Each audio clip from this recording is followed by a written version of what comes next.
So the overall budget plan is issue based, right? Correct. So It's policy driven. policy driven. Okay. Yes. So what are some of the policy issues this year? Primarily is maintain existing levels of service. Mhm. Continue the essential services that the residents and the businesses have come to expect. And then the city council back in March had a goal setting exercise. And they came out with 4 primary goals. One is public safety.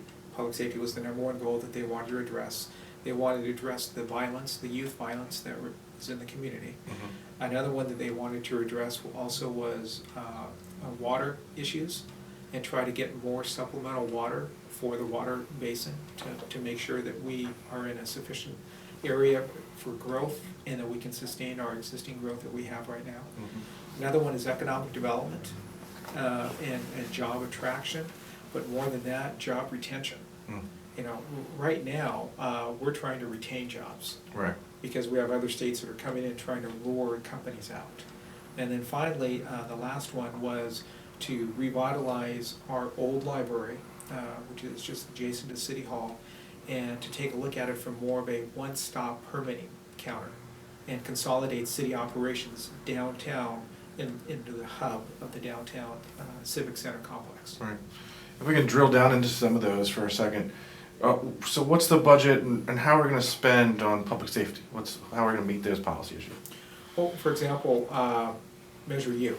You know, Measure U went to the voters Right. back in 2012. We're getting about $4.5 million in revenue from Measure U. 90% of that is going to be spent on police and fire. That means cops and cars on the street? That means boots on the ground. That means firefighters associated with Fire Station Number 5. All the costs for Operation Fire Station Number 5 is going to be paid for out of Measure U. It is 7 new police officers that they hired a number of years ago, 5 new sergeants, a supervisor as well too. What we have in this next year's budget is 3 more additional police officers. One will be for school resource officer. We have 2 assigned for the following year, so we can always do that incremental planning, incremental hiring of police officers. Right. The last thing we want to do is get in a position where we fall behind and then we have to leapfrog and hire 10 people every 3 or 4 years. Right. You never catch up.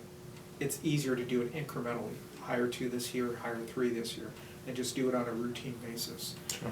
Our community outreach coordinator, council wanted to identify a new position called an outreach coordinator. Right. That can work with some of the faith-based and nonprofit groups dealing with youth issues, youth violence issues in the community. So that was a big topic of discussion at the last city council meeting. Sure. Is there a next step to that conversation now? We're going to be sitting down with County Supervisor Steve Lavanino. Mhm. He's the 5th District representative here, and talk to him about what his idea is, what his goal is from that perspective. As it's proposed right now, it's identified as a city position. I know the county is looking at maybe joining forces in the funding and seeing what we can do from a collaboration standpoint. So there's still a lot of discussions to be had on that one. Sure. I think everybody has their own ideas to what they want. Right. And so I think the bottom line is we want what's good for the organization and to go forward with what council's priorities are. Right. So how about water? You've got money to buy more water? We do have discussions that we're dealing with right now with the Department of Water Resources about the availability of if there's any more supplemental water that's out there. We'll realize that our neighboring partners on the South Coast are having issues with water and water distribution issues. And so it's on the forefront, and we're just now starting to engage in discussions with what is out there, what are some of the challenges, and we want to be in a position that we can meet those challenges. Sure. So economic development. You talked a couple months ago about a business retention program. Correct. Where you, I guess, was a facade program too? There was a commercial facade program that had a component to it. Another one was a business retention program.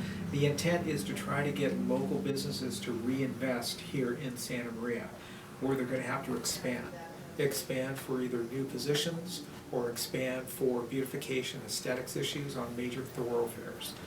And so what the design was is whenever they come in and they have to build and they have to expand and they have to remodel, Sure. there's planning fees associated with city planning fees.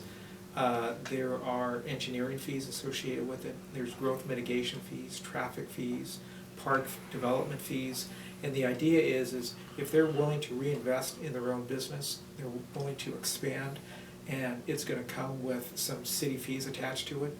Maybe for the next 2 years, we can do a pilot project to help mitigate those fees, so it's easier for them to do their expansions and not have to worry about some of these other associated fees that's other than just construction. Sure, sure. So how are we getting the word out about that? Are we going out and identifying businesses that we want to stay and we're giving them an extra hand? We've talked to a couple of local businesses. We brought that concept to the Economic Development Commission. We've talked to the Chamber of Commerce and the Economic Development Commission Director on that, and they're trying to go out as much as they can and spread the word, especially our planners.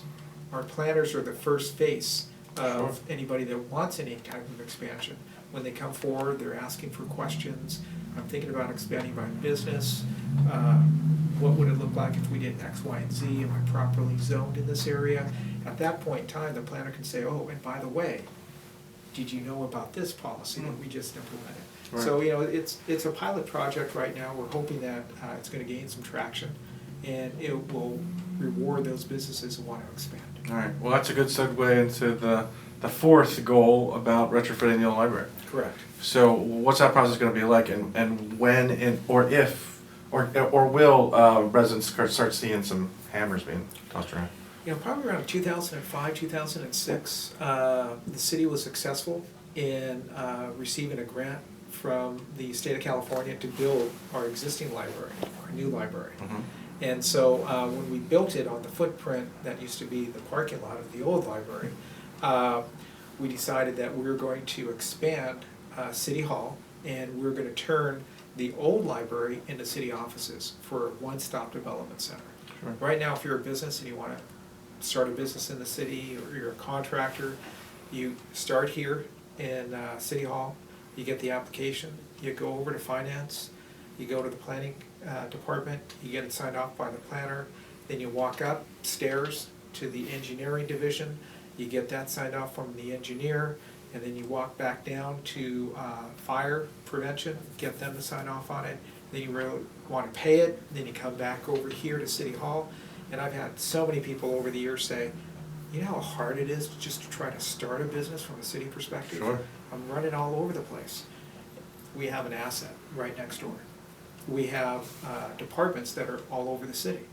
Why not consolidate it and make it easier for the contractor or the person that wants to pay a utility bill, and while they're paying a utility bill, sign up their son or daughter for a recreational class. Right. So the concept is to probably tear down the old library and then build a facility that has a very large one-stop counter that you can do your planning transactions, engineering, get your encroachment permits, pay your utility bills, sign up for rec classes. It'd be a one-stop counter at that point in time. What it also allows us is to get our city facilities that we have throughout the city and bring them downtown, centrally located. One of the goals of the city council over the last 2 years was a downtown revitalization. Sure, yeah. We would be bringing down another 50 to 75 full-time employees to the downtown corridor. That by itself brings more foot traffic. Right, which could bring more businesses to serve those 75, that Yes, whole they'll market. need more restaurants, they'll Right. need more eateries, and things of that nature. That makes sense. Yes. So when can we see something happen, really? The intent is over the next 2 years, we're coming up with the conceptual design.